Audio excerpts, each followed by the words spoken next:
Sempre na tentativa de se fazer entender através das melhores referências captadas, esse é o Receptor Podcast na sua 5ª temporada, intitulada Valorizar Melhor do que Resgatar.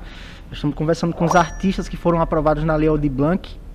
Basicamente, a maioria deles foram aprovados como proponentes, mas todos estão envolvidos direto ou indiretamente com os projetos que foram aprovados.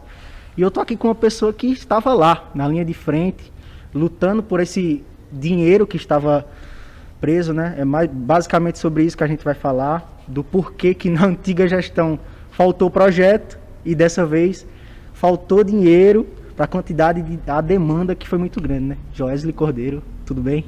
Tudo certo, olá minha gente, muito obrigado Tiago e o Receptor pelo convite, é um prazer imenso estar aqui com vocês, admiro muito e torço muito para que o Receptor tenha vida longa e continue fazendo esse trabalho bonito que vem se fazendo.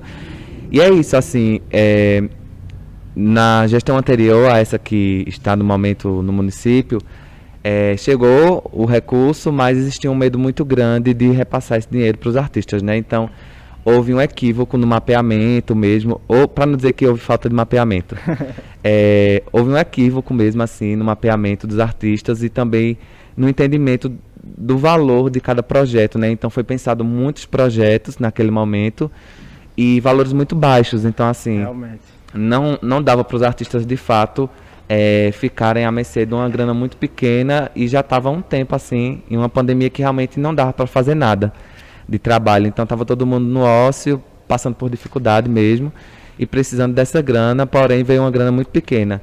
Paralelo a isso também tinha o governo do estado, lançando através da Fundarp os editais. E esses editais estavam com valores muito mais justos, né? Assim, então, assim, tiveram pessoas que passaram e optaram porque também não poderiam fazer os dois. E tiveram pessoas que fizeram só aqui porque, enfim, não conseguiram lá ou só propuseram aqui mesmo. Então, esse equívoco foi muito nesse lugar, né? Então, só foi usado uma pequena parcela desse recurso. As pessoas não sabiam direito o que se tratava a Lei Aldir Blanc. Foi muito em cima da hora, né? Tinha pessoas que, até hoje, chegam pessoas lá na Secretaria de Cultura dizendo que fez o cadastro achando que já iria receber algum dinheiro. As pessoas não tinham a informação e terminou que não chegou nas pessoas que a Lei Aldir Blanc estava acontecendo e que eles poderiam acessar para pegar esse suporte financeiro mesmo, que é bom lembrar que a Lei Aldir Blanc ela não tem um financiamento direto de fomentar a arte e cultura, ela tem um objetivo de fazer com que os artistas sobrevivam com essa ajuda financeira, né? Ela é um auxílio emergencial para a cultura. Então, infelizmente, na última gestão, isso não aconteceu nesse sentido. E a gente, assim que assumiu, né, com a secretária Sandra Albino, com o prefeito Sivaldo, a gente imediatamente foi entender como era que estava para a gente conseguir, de fato, deixar o dinheiro em Garanhuns, porque é um dinheiro que, né, vai fazer a rotatividade. Risco de voltar, né, essa grana. Exatamente, assim. E aí a gente fez tudo que possível, assim, para que o dinheiro ficasse, e que bom que ficou, né, tem um monte de projeto aí acontecendo, um monte de projeto bonito, e vários artistas, né, fazendo seu trabalho de forma digna, que é o que importa, e o que é, de fato, a gente almeja como um lugar ideal, assim. Tu acha... Assim, você tem uma carreira artística, a gente vai falar sobre ela, mas como a gente já começou a falar sobre processos burocráticos, né, já que você é também da gestão, dentro da Secretaria de Cultura, as pessoas que estavam aqui antes de você se sentar, né, Lucas, Ítalo e Giovana, Lucas foi um dos beneficiados lá atrás, quando vocês começaram aquelas aulas, o programa de formação. O programa de formação. Você acha que esse programa de formação foi um diferencial que conseguiu atrair mais e mais artistas para eles entenderem? Porque uma coisa é você saber, tá rolando na Aldir Blanc. Outra coisa é montar projeto, outra coisa é saber montar um portfólio, outra coisa é organizar essas ideias. Você acha que esse foi um diferencial que trouxe mais gente para participar? Sem dúvida, porque a gente tem muitos artistas, sim, mas a gente ainda tem muitos artistas que não sabem falar sobre o seu trabalho. E essa é uma deficiência que a gente precisa trabalhar em cima dela, assim, enquanto classe artística de Garanhuns, né? Então, assim que a gente entrou, e aí tem eu na gestão, tem Stephanie também, que tem todo um feeling da produção e da gestão cultural, juntamente com a secretária e alguns outros técnicos que tem lá, a gente disse, já que a gente não tem recurso, porque a gente vivia um ano, né, que foi programado pela última gestão, a gente tem uma lei que está com dinheiro aí que a gente precisa fazer que chegue nos artistas, o que é que a gente pode fazer? é soltar conhecimento, assim, né? Então, fazer o programa de formação foi uma forma de fomentar com que esses artistas pudessem entender mais sobre esses trabalhos e entender a importância de uma produção mínima, do inscrito de um projeto, de fazer um currículo, um portfólio, coisas básicas que não servem só para Garanhuns ou para esses editais da Léo de Blanc, mas serve para vários outros, enfim, assim como estaduais e etc e tal. Então a gente fez esse processo de formação com alguns módulos e aí foi muito importante porque as pessoas de fato sentiram que seria possível, né, assim, fazer. Sim. E aí chegou no resultado, e um resultado também super plural mesmo. As pessoas tiveram certeza disso porque a gente também tinha isso, né? Assim, antigamente a gente se inscrevia sabendo que não iria passar nos editais daquele Garanhuns. Com pensamento negativo, né? Eu mesmo cansei de mandar projetos meus que não era nem aberto, assim, o envelope. Assim como vários outros artistas, né? A gente sabe que tinha um núcleo que fazia parte dos artistas da cidade e que podiam estar nesses eventos, sim, nesses editais. Era exclusivo para aquele núcleo ali, né? Exatamente. Então, as pessoas tinham um certo receio de achar, né, se era a mesma coisa que estava acontecendo ou teria, de fato, uma ruptura nisso.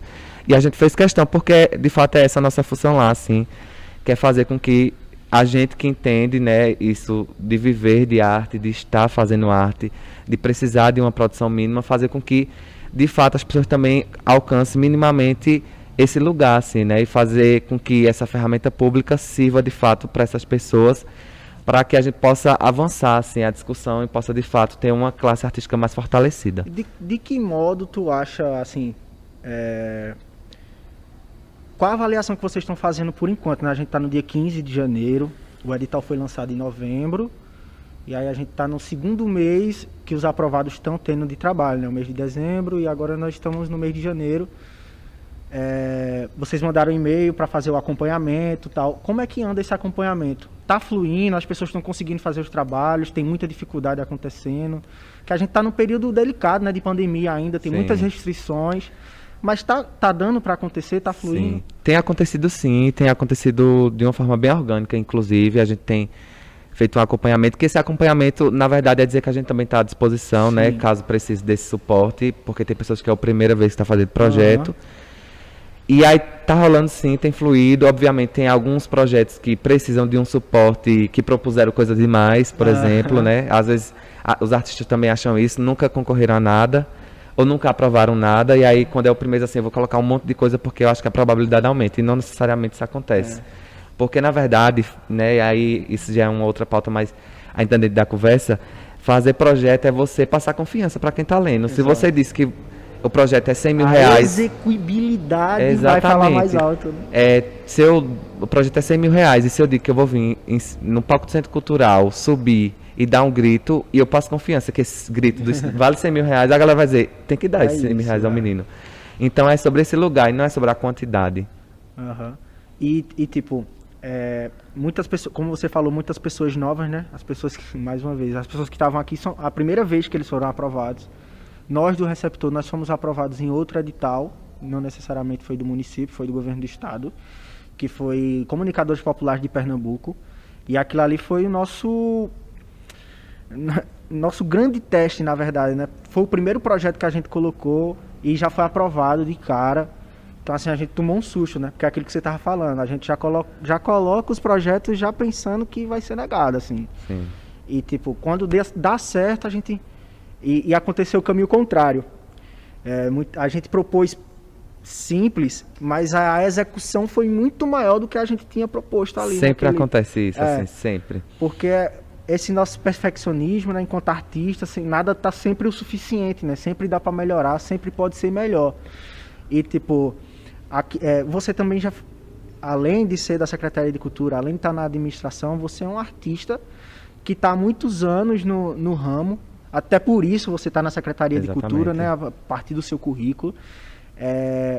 Eu queria que tu, de modo mais pessoal, né, eu falei aqui de quando eu te conheci, no VVT, lá atrás, na peça que você fazia, e de como isso te ajudou, porque eu vejo que você também é aprovado em vários editais, né? Você tem aprovado bastante editais ultimamente. Como é essa tua experiência com editais, né? Com quem você trabalha? Porque eu vejo que você, apesar de ser o proponente, você não está ali sozinho, né? Tem uma grande equipe por trás. Como é essa tua experiência com editais? você enquanto ator, você enquanto produtor cultural. Conta um pouco dessa tua experiência na vida artística e como isso se tornou viável dentro desses editais para financiar a tua carreira. Massa. Inclusive, eu agradeço demais a oportunidade, porque às vezes, quando você passa a fazer parte de uma gestão, e é independente de qual seja, as pessoas esquecem o que você já fez antes, né? A partir de agora você só é gestão. E eu sou muito grato também por poder fazer o que a gente tem feito na gestão e estar com uma gestão aberta ao diálogo e ter pessoas que de fato querem fazer as ações pelas pessoas. Mas eu também sou um artista que, inclusive, mesmo estando lá, também continuo sendo artista. Uhum. E aí eu comecei, né, há uns anos atrás, lá por 2010, 2011, fazer teatro. Comecei aqui nesse palco do Centro Cultural, com alguns espetáculos que circularam aqui, as cidades circunvizinhas do Agreste Meridional. De fato, foi quando a gente se conheceu no Vem Ver Teatro, que foi o pontapé, assim, a sementinha que foi plantada para que eu entendesse que de fato era isso. E aí, depois disso, eu saí da cidade para buscar formação, porque eu sentia muito essa necessidade de entender que o que eu fazia era muito empírico, eu precisava raciocinar mais sobre isso para que eu pudesse avançar. Porque eu já tinha chegado num lugar onde eu já tinha feito os eventos todos daqui da região, fazia alguns espetáculos que eu gostava e que me fizeram amadurecer em cena e etc e tal. Mas eu dizia, agora, o que é que eu vou fazer? Então, eu saí, fiz teatro na Universidade Federal de Alagoas durante 4 anos.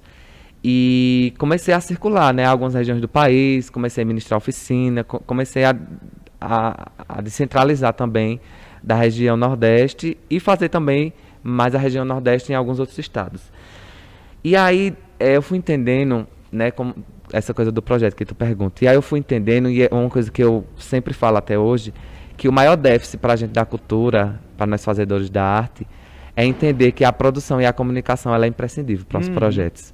Se eu faço um espetáculo incrível, que ele é atravessador e que ele, enfim, é o melhor espetáculo do mundo, se eu não tiver uma comunicação e uma produção que faça que as pessoas cheguem, que faça que as pessoas saibam, faça que as pessoas multipliquem essa informação, não adianta nada.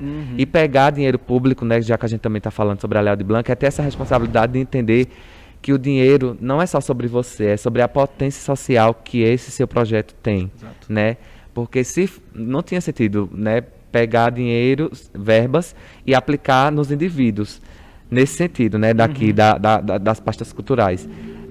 O dinheiro da cultura ele é aplicado por um bem coletivo, né, uma razão coletiva. Então é importante pensar isso. E aí quando eu comecei a entender isso, eu digo, poxa, como assim? Eu estou fazendo aqui, mas quem é que vai me produzir? Então eu comecei a entrar na produção automaticamente. E fui começando a, enfim, escrever espetáculos para fora de Garanhuns, comecei. Levei, inclusive, alguns espetáculos para São Paulo, para o Rio de Janeiro. E fui entendendo que funcionava, porque eu comecei a pegar o ponto, assim, da escrita. E aí comecei lá mesmo em Maceió, propor em 2000 e... nem lembro agora, mas assim, com 18 anos eu já comecei a aprovar. Justamente por isso, assim, porque eu entendi que existe essa deficiência, né, dentro da produção e da comunicação cultural. E aí comecei a propor e comecei a escrever, comecei a amadurecer a escrita também, entender os pontos. Cada edital ele tem uma especificidade, não adianta você achar que copia e cola e vai dar certo. Pega o projeto e vai dar para tudo. Mas aí eu fui entendendo de fato as necessidades de cada um e sobretudo o Fucultura, que é, né, o grande guarda-chuva aqui do estado, que as pessoas têm um medo porque de fato, né, é o pior edital do país no sentido de dificuldade, de engessamento e de burocracia. E de demanda também, né? Mas... a demanda aqui no estado é muito grande. Exato, mas se você de fato pega o ponto, e o ponto é você entender de fato como é que funciona esse mecanismo e qual é a potência que pode ser aprovada ali dentro do que você faz, né? E aí eu entendi, desde então, assim, todo edital, eu venho conseguindo aprovar alguns projetos. E isso agora é meu medo, porque também chega um momento que você fica com medo de aprovar os projetos, assim, tanta, né? Tanta demanda aqui. Porque você diz, poxa, eu tô criando aqui essa ideia, mas já fica pensando na execução, já fica pensando em todo o rolê que vem pós, porque você sabe que tem uma grande probabilidade de dar certo. E aí, claro, eu sempre conto com uma equipe muito profissional nesse sentido, sempre escolho pessoas para estar comigo que de fato conseguem entregar o que eu tô pensando, porque é uma outra coisa que faz você, né, ser reconhecido dentro do que você faz, é você ter uma boa entrega, assim. Se você entrega um produto bom, se você entrega Porque a gente é muito marginalizado, né? Assim, Sim. a gente é tido como as pessoas vagabundas, as pessoas que fazem qualquer coisa menos trabalho. Então, eu percebo também que quando eu chego nos espaços, que eu faço um press kit dos meus projetos, que eu faço uma recepção diferente do público, que o público tem uma outra experiência dentro dos meus projetos, as pessoas dizem, gente, será que eu estou dentro de um projeto mesmo ou o que é que está acontecendo? Porque eu faço questão de fazer essa experiência acontecer para que as pessoas entendam a importância e o profissionalismo que é fazer cultura também. Com assim. certeza. E o tempo que isso leva também, né? Total. O tempo de você escrever um projeto, o tempo de executar, o tempo que você demorou até para ter a ideia. Eu me lembro com os meninos, a gente foi se inscrever também no Audi Blanc do Estado. A gente passou 8 horas trancado no estúdio da gente lá, para ter a ideia. Só para ter a ideia. Para pensar na ideia, no nome, nas coisas. Então, esse estigma de não trabalhar é uma... O vagabundo, o artista sempre é vagabundo, que não sei o quê. Porque eu acho que as pessoas estão esperando aquilo, né, de bater ponto, de você chegar às 8 horas da manhã, sair às 18 horas, 1 hora de almoço no meio do caminho, e aí é isso o trabalho para as pessoas, né? E não entendem que, por exemplo, no Comunicadores Populares, que a gente aprovou, outro edital, a gente virou noites, editando. Porque não é só também filmar, isso aqui é só a ponta do iceberg, né? Sim. Imprimir banner, sentar e conversar. O trabalho mesmo na Vera é a pós-produção, que o bagulho fica louco mesmo. Mas assim... E ainda tem prestação de conta, que no caso do Comunicadores não é uma prestação, mas no fim das contas Mas, por exemplo, Fucultura, você termina um projeto... Nota por nota. Nota por nota, recibo por recibo. Se for a um restaurante, tem que pedir o estatuto do restaurante para poder comer. Então, se você chegar assim, com fome, morrendo de fome, eu digo, não, moço, peraí. Você tem nota, você tem recibo, você tem estatuto, então me entregue. Depois eu... Então, assim, é toda uma burocracia, de fato. E que isso tem que estar sincrônimo com a conta, com a hora que o dinheiro saiu. Assim, é quase uma criminalização da coisa mesmo para você. Meu Deus do céu. Mas a gente vem fazendo projetos bonitos. E é importante que a gente tenha essa análise de conjuntura. E é uma coisa que eu quero por isso que é pontuar. importante também você delegar tarefas para pessoas que saibam fazer aquilo, né? Ter alguém da contabilidade ali que vai fazer esse papel, ter alguém que está por trás das câmeras que vai fazer o papel, no som, na iluminação, porque... Eu tô aqui na frente das câmeras, mas Cazuza tá ali sentado, o Bruce tá ali, trabalha tão quanto eu trabalho também, sabe? E tipo, o artista, a pessoa que tá na frente das câmeras, se não tem esse background, não acontece, né? Eu tentei e fiz sozinho muito tempo, mas eu entendi que para o receptor tomar as proporções que ele tem tomado hoje em dia, né? O reconhecimento das pessoas, foi a partir que eu comecei a entender que coletivamente era o caminho. Sim. Porque eu já tinha feito parte de outros coletivos que foram muito improdutivos também. Sim. Que é através dos erros também que a gente vai aprendendo, né? Não é só através dos acertos que a gente aprende. Muitos coletivos, muitas tentativas, muitas outras coisas que deram errado, proporcionaram que... Os erros proporcionaram com que eu fosse procurar as pessoas certas para estarem nos espaços, né?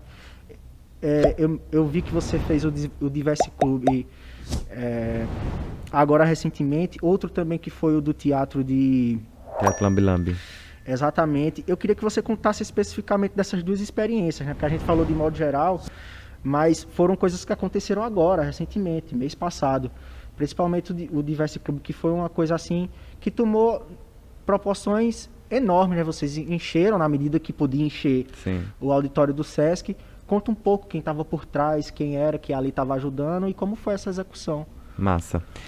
Só para a gente concluir a coisa dos projetos editais, é muito importante que nós tenhamos uma análise de conjuntura sempre, assim, né? Porque às vezes não é só sobre você, é sobre também você entender, por exemplo, como o Comunicadores Populares, eu fiz parte de um pedaço da construção de um momento, inclusive, da comunicação do edital, agora fiz do das juntas, e assim, quando eu estou nesse momento de construção de ferramentas, eu penso logo, eu digo, o Agreste Meridional tem que estar com pelo menos 2, 3, 4, 5, 10 projetos, assim.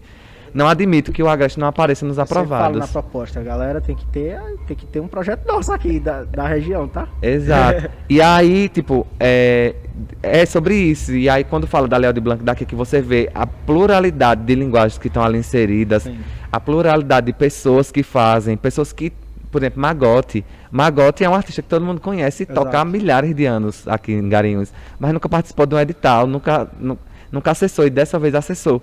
Então é sobre entender também que a ferramenta ela mudou nesse sentido, né, de ser autoritária porque a gente não tinha uma gestão nesse lugar, e agora a gente tem essa possibilidade de dialogar e construir, né? Agora nossa missão enquanto secretaria é construir um sistema municipal de cultura para tornar uma política permanente, assim.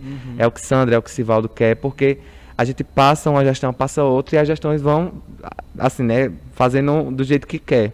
E não pode ser assim, a cultura é um direito, assim como todos os outros que estão na Constituição, assim, então é importante a gente ir por esse lugar. Sobre o Diverse Club e a Caravana Meu Pequeno Mundo, é o seguinte, a Caravana Meu Pequeno Mundo é um projeto que eu venho aprovando, porque é um projeto que tem feito, né, uma transformação tanto em mim quanto onde eu tenho passado, porque se trata de um teatro, é o menor teatro do mundo, o Teatro Lambe Lambe. É um teatro que você faz com uma caixa de papelão e alguns outros objetos, mas é o mesmo princípio desse teatro que a gente está aqui nesse momento, né? Tem o palco, tem o público, tem, enfim, atores, iluminação, sonoplastia, o mesmo princípio. A diferença é que ele é adaptado e reduzido. E aí essa caravana tem circulado por algumas escolas, por alguns interiores, e tem, assim, sido muito potente, porque é justamente isso, né? Fazer um espetáculo com um elenco grande e trazer pessoas aqui nesse teatro, tem toda uma logística que o Teatro Lambe Lambe às vezes supre inicialmente, ou faz essa iniciação mesmo nas artes de pessoas que nunca tiveram acesso a um espetáculo de teatro. Então, além de ser educativo, é também uma oportunidade da pessoa, pela primeira vez, ter um acesso a alguma coisa cultural, artística. Então, tem sido muito bacana, eu tenho passado por lugares assim incríveis e tem repercutido muito assim também, porque é isso, né? Quantas cidades aqui do interior tem teatro? Então, o Lambe Lambe ele vem como uma alternativa, de fato, de fazer com que a gente comece a levar o teatro adaptado para os lugares, ocupe essas praças aí que estão ociosas, né? Coloque essa juventude também para fazer atividades artísticas, para assistir, porque nem todo mundo precisa fazer e continuar fazendo. Exato. Mas a gente precisa fazer essa formação de público também, né? A gente tem perdido muito todo mundo para a internet, para o celular, que também é ótimo, todo mundo tem, mas a gente precisa entender que a arte ela vem com um propósito de humanizar as pessoas, né? A gente não pode deixar de ter acesso a isso. Sobre o Diverse Club, assim, o Diverse Club, quando eu comecei a escrever, eu sou uma pessoa LGBT, e aí eu me preocupava muito, assim, com a relação, e me preocupa ainda com a relação que nós, LGBTQIA+, de Garanhuns temos, assim, porque eu vejo que existe uma normatividade e um padrão na cidade, assim, de relacionamento mesmo, dos meninos gays, serem malhados, bombados, terem as melhores roupas, os melhores calçados e etc e tal. Então existe um padrão. E eu incomodado com isso e com a relação, né? Porque eu costumo dizer, inclusive no Diverse Club, a gente não precisa se amar, mas a gente precisa cuidar uns dos outros, né? E tipo assim, eu não admito mais que eu passe por outra pessoa na rua, que seja LGBTQIA+, e eu, sei lá, viro o rosto, ou não faça uma relação mínima que eu faria com qualquer outra pessoa. Sim. E isso acontecia muito, né? E ainda acontece, porque também o Diverse Club ele não vai salvar ou vai resolver o problema. Ele vem como um ponto de partida para a gente começar o diálogo. E é justamente sobre isso que eu queria, assim, era trazer, né, filmes, que aí a gente sempre exibe filmes no Diverse Club, que é um projeto de cineclube audiovisual. E através desses filmes a gente abre uma discussão, né, pautada no que a gente viu no filme e na nossa realidade, para que a gente possa evoluir a discussão, possa, de fato, ter uma comunidade LGBTQIAP+, mais organizada e, paralelo a isso, sempre coloca uma atividade artística para acontecer, para que a gente cele a noite e celebre esse encontro, essas relações. E tem funcionado muito, assim, coisas incríveis, pessoas de, sei lá, 50, 40 anos que estão indo e pessoas super novas também, mas histórias de casais que nunca deram as mãos em público e se sentem na vontade de dar as mãos lá. As pessoas indo maquiadas porque dizendo que é o único lugar que se sente segura. Então é sobre esse lugar de liberdade também, o Diverse Club, e por isso que tem sido um projeto tão abraçado pelo município, porque a gente tem, né, uma dificuldade de espaços aqui que aceite, que viva com essas pessoas, né? Assim, a gente entra em um lugar, já recebe um olhar diferente, enfim, agressões são diárias, e aí o Diverse Club vem como esse lugar de acolhimento, e tem sido, assim, um projeto transformador mesmo, para mim e para toda a comunidade, assim. E aí comigo tá a Stephanie na produção, tem uma equipe de Libras, que é a Andressa e Milton, tem Renan na técnica, tem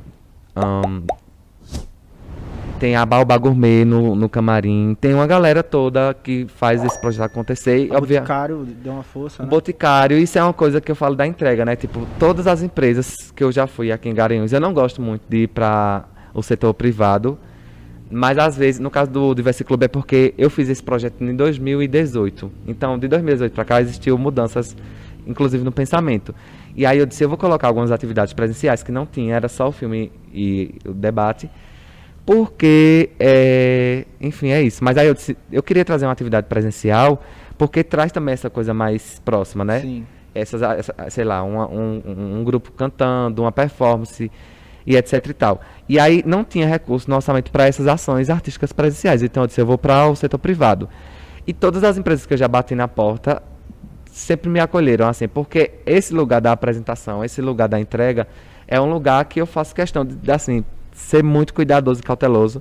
E aí todas as empresas confiam muito, assim, quando eu chego, porque sabem que vai ser usada a marca dela com responsabilidade e com certeza vai ter esse engajamento, que é outra coisa que eu me preocupo. Eu não vou atrás de uma empresa só porque eu estou precisando, eu vou atrás da empresa porque eu sei que ela também precisa de mim e vice-versa.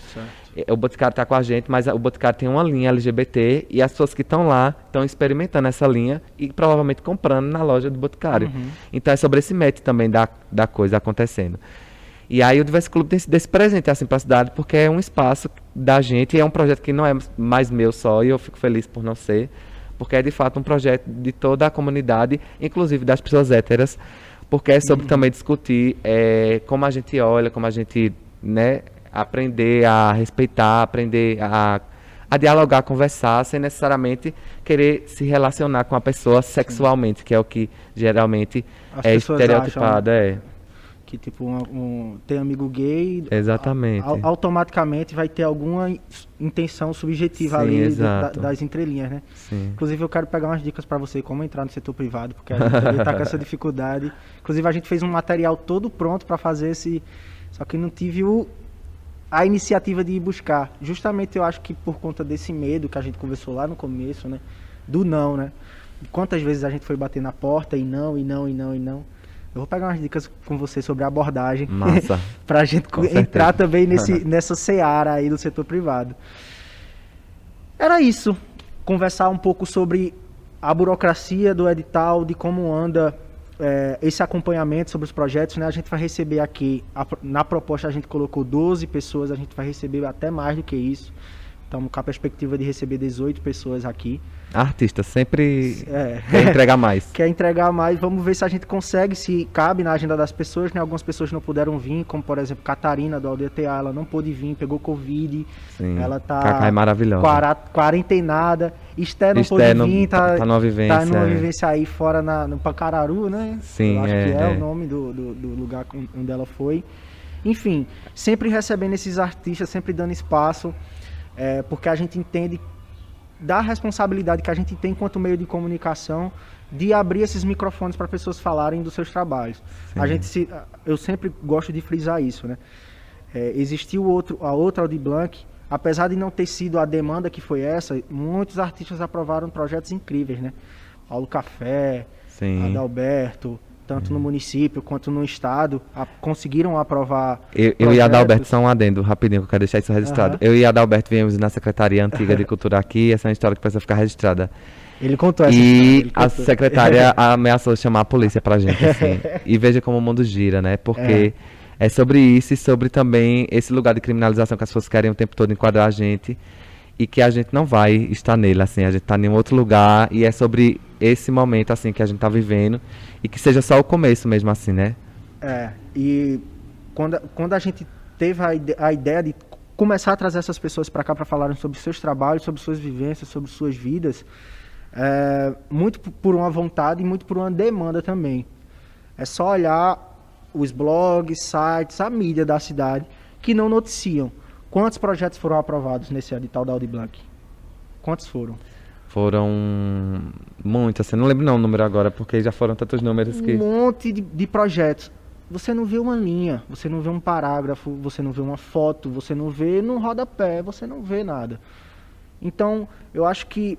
E quanto mais pessoas estiverem fazendo esse papel que a gente está fazendo aqui, melhor. Esses dias a gente estava no lançamento de um projeto que foi aprovado na Audi Blanc também, que é o Jornalismo Podcast de Bolso, com o Dani, com o Matheus, com Carla, e eles falaram, né, de como a gente inspirou eles a também saírem dessa estagnação e também criarem esses meios de comunicação, porque a gente tem que parar de estar refém, de achar que vão noticiar porque a mídia não faz, porque a mídia não quer, porque a mídia não gosta da gente, e sermos nós próprios essa própria mídia. Por isso que eu acho que editais como o Audi Blanc, que proporciona o pessoal do Portal da Rua aqui, GG, Ítalo e Lucas, que são artistas de rua, que nunca estiveram nesses espaços, nunca cogitaram a possibilidade de estar nesses lugares, que agora vão ter uma oportunidade de fazer um registro audiovisual incrível e que vão poder mostrar isso para mais e mais pessoas, né? A arte de rua, ela é limitada ao público que está vendo ali naquele momento, né? E quando você tem uma oportunidade como o edital da Audi Blanc e outros editais, Fucultura, Comunicadores Populares, enfim, todos os editais que proporcionam esses artistas a saírem da estagnação e produzirem como a gente está produzindo aqui agora, é louvável. E mais do que isso, né? Os artistas falarem sobre esse processo. É por isso que o Receptor está aqui te trazendo mais e mais pessoas, porque a gente só vê a obra pronta, né? E muito melhor do que ver a obra pronta é falar sobre o processo, sobre o caminho a ser percorrido, como foi o pontapé inicial disso. Eu sou muito curioso por esses assuntos, né? Porque às vezes as histórias são parecidas, né? Dentro da escola, a repressão dentro da escola por você não poder fazer aquilo que você realmente quer fazer dentro de casa, problemas de, não vai arrumar um trabalho nunca, não vai para a universidade, não vai para não sei o quê. As histórias são parecidas e quando a gente conversa com pessoas que passaram por problemas parecidos, gera aquela empatia. E o público que está em casa assistindo também passa por esse mesmo problema. Sim. E inúmeras mensagens que eu recebo de pessoas que entendem o que está acontecendo, né? Artistas de Pernambuco inteiro que seguem o Receptor e que parabenizam, que acham que isso é sensacional. E quando é que a gente vai lá na cidade deles para fazer também? E se tudo der certo aí, o Fucultura, vamos rodar esse estado para conversar com vários artistas, porque eu acho que a gente tem que parar de estar esperando que os jornais ou a mídia tradicional faça esse papel que a gente também pode fazer, sabe? Sim. De dar esses microfones e esses holofotes. E eu queria te agradecer muito por ter vindo prestigiar. Assim, é uma honra imensa ter aqui, enquanto instituição da Secretaria de Cultura, enquanto artista, enquanto pessoa. E se você quiser se vender ali mais, suas redes sociais, onde te encontrar, fala um pouco também do acesso à Secretaria de Cultura também, que eu acho que é importante. Fica à vontade. Sim. Então é isso, assim, queria dizer, né, pegando o gancho das tuas falas, que eu acho muito importante trazer Cacá e Stephanie também, sobretudo por ser duas mulheres negras que produzem, fazem um trabalho muito massa aqui na cidade, se não nessa, mas numa próxima temporada. Essa coisa da comunicação, de fato, a gente precisa cada vez mais, né, e por isso que eu acho tão louvável o trabalho que vocês fazem, porque é de fato uma contramão ao que a gente vivencia, não só em Garanhuns, mas no estado. Né? O Diverso Clube, por exemplo, eu sempre consigo pauta em todos os espaços estaduais, todos os veículos de comunicação que eu procuro. O Diverso Clube, ninguém deu uma pauta ao Diverso Clube porque se trata de um projeto LGBTQIAP+. E esse tipo de projeto só funciona no mês de junho porque é o mês da visibilidade LGBT, né? Que tem a parada, etc e tal. Então é de fato uma coisa muito séria isso, assim, que a gente precisa trabalhar. Então, assim... Um parêntese no que você está falando, postaram no Twitter, né? Dia 31 de junho, aí tá a logo da empresa lá, LGBT. No dia 1º de agosto já não tá mais. Exatamente. Acho muito massa. Inclusive, uma dica para essa circulação aí, que sei que vai rolar, é colocar uma oficina presencial, assim, com a galera jovem, sabe? Porque acho que fazer na prática, como você, né, falou já, que tem no YouTube, né, umas aulas lá para quem quiser acessar, mas fazer nessa circulação aí, um processo de formação com essa juventude, para que elas sejam porta-vozes dessas comunidades, desses bairros, desses municípios, assim, é um trabalho extremamente importante, assim, porque a gente está, para além de perdendo informação, a gente está perdendo registro, né? E registro é a memória sobre nós, assim. Então, admiro muito o trabalho que vocês fazem, torço muito mesmo. E, assim, é muito importante a gente estar vendo esse ciclo passar aqui com vários artistas, porque, para além de a gente, de fato, conhecer essas trajetórias, a gente se ouve, né? É um processo de organização também. Verdade. Para que a gente possa, de fato, ir para o presencial, conversar mesmo, enquanto classe artística, se organizar. Porque isso também é importante e é urgente, assim. Então é isso, quero agradecer imensamente. Meu Instagram é @joesleycordeiro. Me sigam aí, porque a gente está sempre postando esses eventos que vêm sido produzidos por nós aqui em Garanhuns e em todo o estado. E é isso, assim, a Secretaria de Cultura de Garanhuns fica ali na Rua Siqueira Campos, vizinho à antiga Câmara de Vereadores, ao lado da Secretaria de Educação.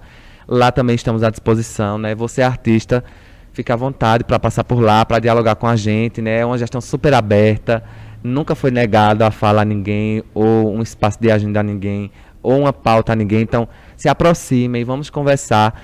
E antes de ter certeza de alguma coisa, por uma questão estrutural que já havia acontecido, procure a gente, porque é muito sério ver, às vezes, fake news se propagando sem a gente nem ter sido consultado ou consultada, né? E vocês sabem que a polarização é grande no município. Verdade. E a gente não pode deixar que isso destrua todo o nosso plano de uma cidade melhor, de uma cultura mais estruturada, de uma política pública permanente dentro do município, para que a gente possa avançar isso e de fato chegar nas pessoas e levar a arte, levar o que a gente sabe fazer para o povo, que as pessoas estão precisando, assim.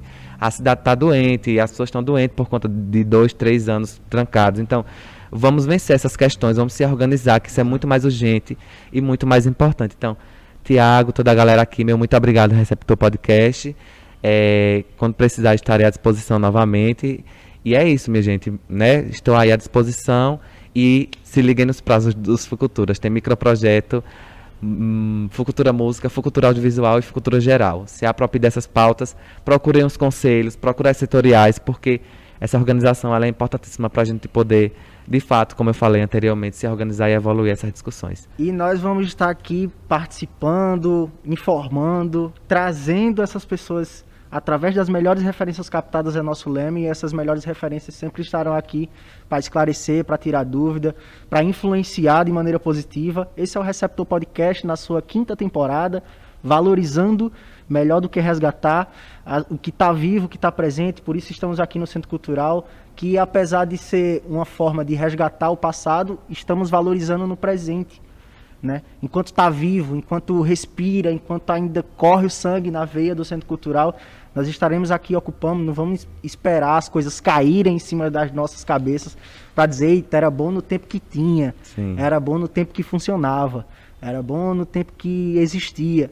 Não, vamos valorizar enquanto existe, enquanto há vida. Esse é o Receptor Podcast, a gente volta já, @Receptor Podcast no Instagram e youtube.com/Receptor Podcast. Tchau.